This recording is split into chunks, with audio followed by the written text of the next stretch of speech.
Hello students, here we are going to start the new unit, reproduction, and the chapters included in this unit are reproduction in organisms, sexual reproduction in flowering plants, human reproduction and reproductive health.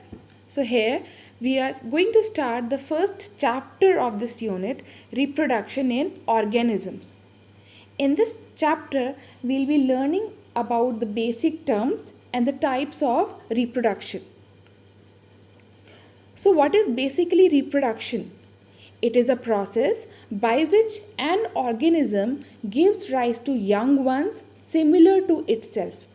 Young ones, they are also referred as offsprings. Right?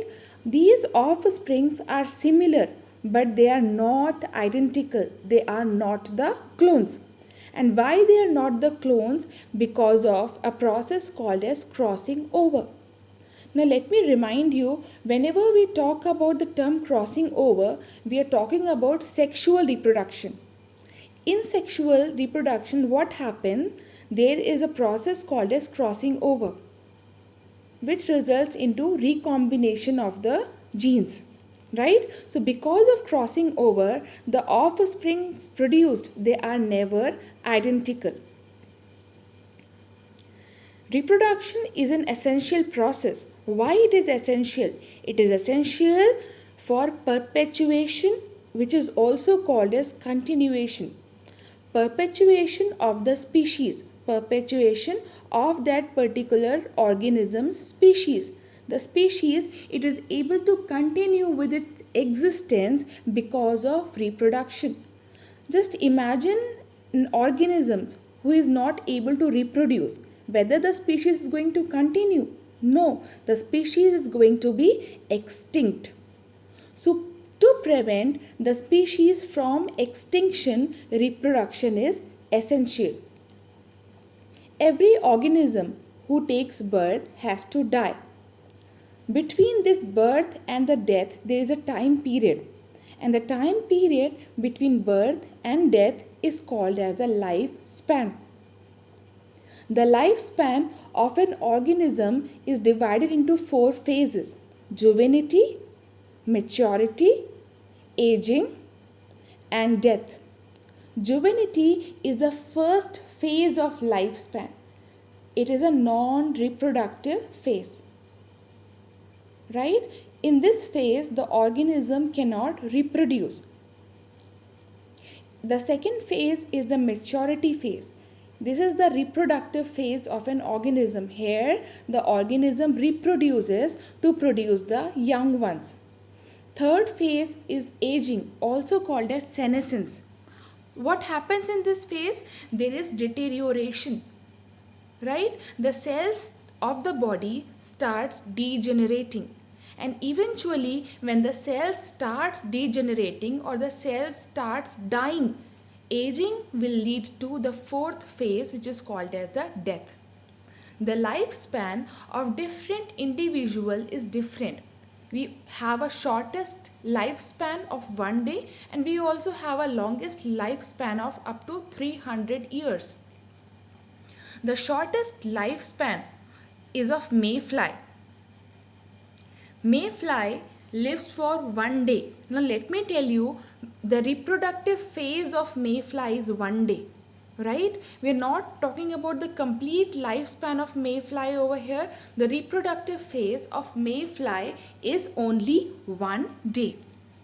That means after hatching from the egg and after laying the eggs, that phase is of 1 day only.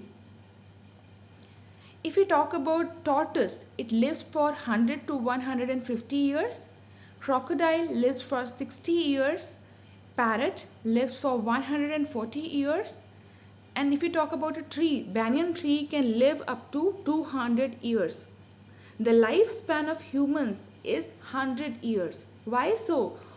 Humans don't live for 100 years, but because of medications and the medical advancements, the human species, they are able to live up to 100 years of age.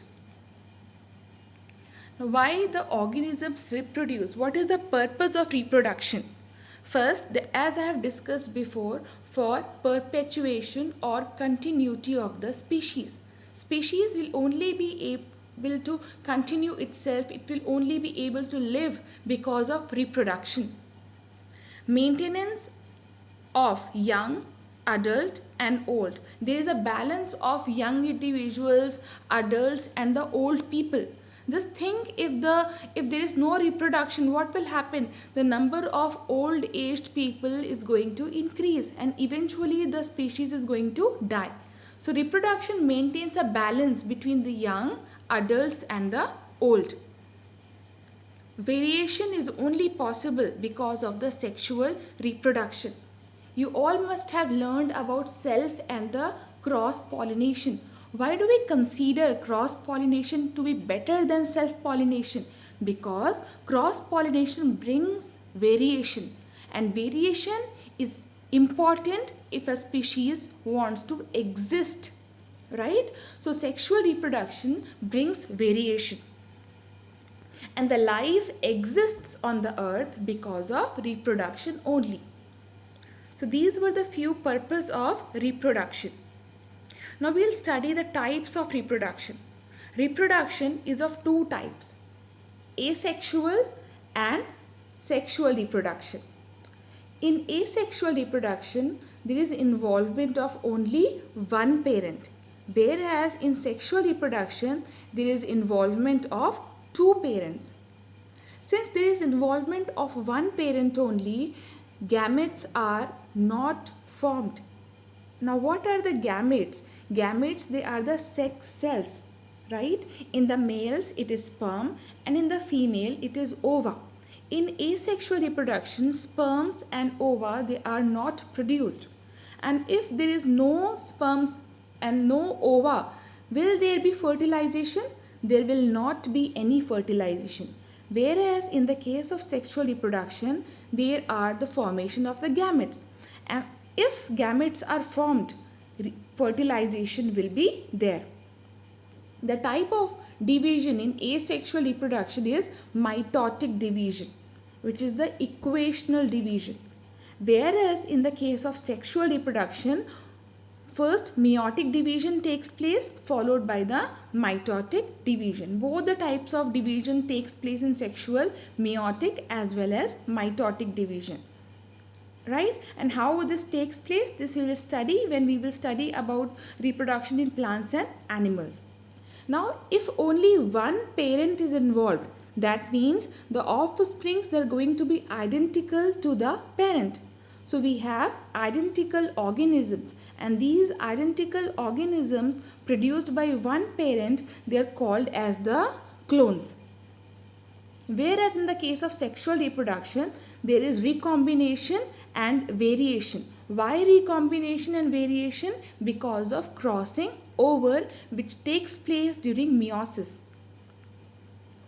The example for asexual reproduction is amoeba, and that of sexual reproduction is human beings, right? So these are the two pictures. First one shows the sperm and the second one is the ovum, and they both have n number of chromosomes, that means half of the chromosome. So what happens when sperms and the ovum comes together? It leads to fertilization and formation of zygote, which is 2n, and this process takes place in the sexual reproduction, not in the asexual reproduction. So here in sexual reproduction, we have two parents, one who gives ova and the second one who gives the sperm, and there is formation of a zygote. Okay. Now we'll study